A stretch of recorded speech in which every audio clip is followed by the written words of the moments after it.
వెన్నుపోటుదారుడు ఎవరంటే జగన్మోహన్ రెడ్డి. ఇటు తల్లికి చెల్లికి వెన్నుపోటు పొడిచిన ఘనత జగన్మోహన్ రెడ్డిది. అది ప్రజలందరికీ తెలుసు. రెండవది అన్నా క్యాంటీన్లు రద్దు చేసి పేదవాడి కడుపులో కత్తిచ్చి పొడిచిన నాయకుడు జగన్మోహన్ రెడ్డి.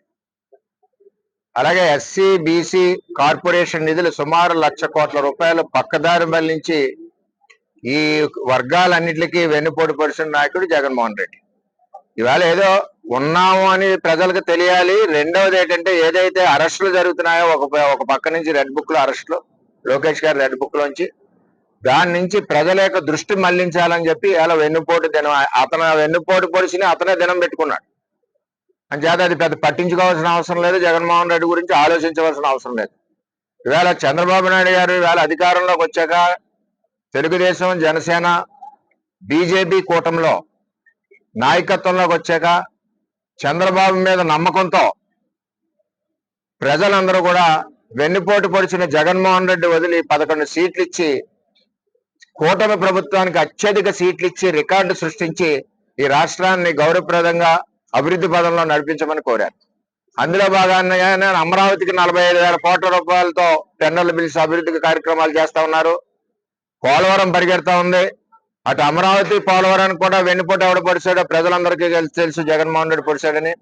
ఇవాళ చంద్రబాబు వచ్చాక అటు అమరావతి ఇటు పోలవరం 2 పరుగులు పెడతా ఉన్నాయి. అదేవిధంగా పేదవాడికి ఏదైతే గుప్పడి అన్నం పెట్టి అన్నా క్యాంటీన్లు ఉన్నాయో 226 అన్నా క్యాంటీన్లు తిరిగి ప్రారంభించారు. సూపర్ 6 ఏదైతే ఉన్నాయో ఉచిత గ్యాస్ సిలిండర్లు ఇచ్చారు.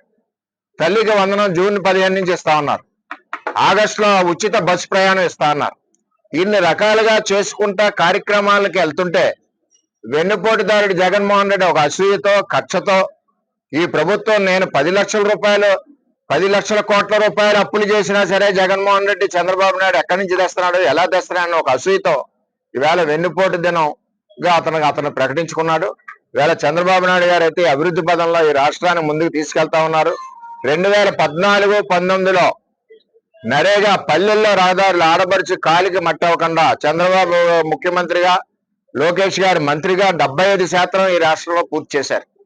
తదుపరి 5 సంవత్సరాలు కూడా జగన్మోహన్ రెడ్డి ఎక్కడా కూడా గుప్పడి మట్టి వేయలేదు, గుప్పడి సిమెంట్ వేయలేదు. దాని తర్వాత మళ్ళీ కూటమి ప్రభుత్వంలో మిగిలిన రహదారులు ఏదైతే ఉన్నాయో గ్రామాల్లో అవన్నీ కూడా ప్రారంభం అవడం జరిగింది.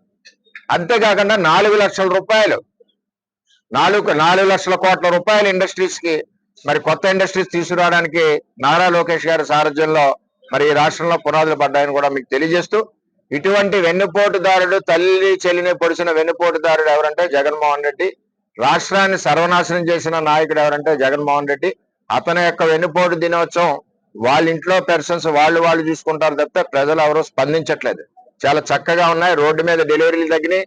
ఎక్కడికెక్కడ గుంతల పోర్షన్తో తెలుగుదేశం ప్రభుత్వం వచ్చాక మరి జగన్మోహన్ రెడ్డి ఉన్న నాళ్ళు కూడా డెలివరీస్ అన్ని కూడా రోడ్డు మీద జరిగినాయి. అని చేత అటువంటి నాయకుడి గురించి ఆలోచించవలసిన అవసరం కూడా లేదని చెప్పి తెలియజేస్తాం.